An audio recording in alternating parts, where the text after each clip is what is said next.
নমস্কার বন্ধুরা, অনিফার্স world YouTube চ্যানেলে আপনাদেরকে স্বাগত। রাজ্যের ডিএ মামলাকারী যে সংগঠনগুলি রয়েছে, মূলত 4টি সংগঠন। তাদের সাথে রাজ্যের মুখ্যমন্ত্রীর বৈঠক হওয়ার একটা কথা ছিল আগামী 30শে মে 2026। সেটা এবার পিছিয়ে গেল। তো তখন প্রশ্ন উঠছিল যে এরকম একটা মিটিং সেটা ফোনে কেন জানানো হলো? অফিসিয়ালি জানানো উচিত ছিল। তো সেটাই আজকে হয়েছে, সেই ধরনেরই একটা নোটিশ আজকে দেওয়া হয়েছে মামলাকারী সংগঠনগুলোকে। প্রত্যেকটি মামলাকারী সংগঠনকেই দেওয়া হয়েছে। দেখুন ডেটটা 27/5/2026। মোটামুটি যেটা আমরা দেখতে পাচ্ছি সেটা হলো একটা অফিসিয়াল নোটিশ।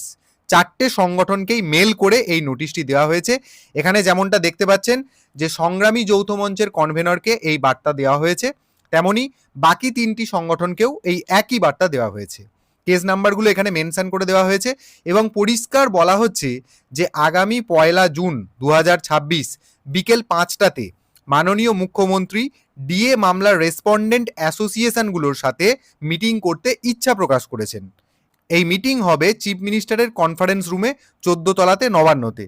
এবং এটাও বলা হচ্ছে যে প্রত্যেক মামলাকারী সংগঠন থেকে 3জন করে মেম্বার জয়েন করতে বলা হয়েছে। দেখুন, 3 members of the association are invited to join in the meeting on the schedule date and time. তাহলে আবারও প্রতীক্ষার প্রহর কিন্তু আরও দুদিন পিছিয়ে গেল।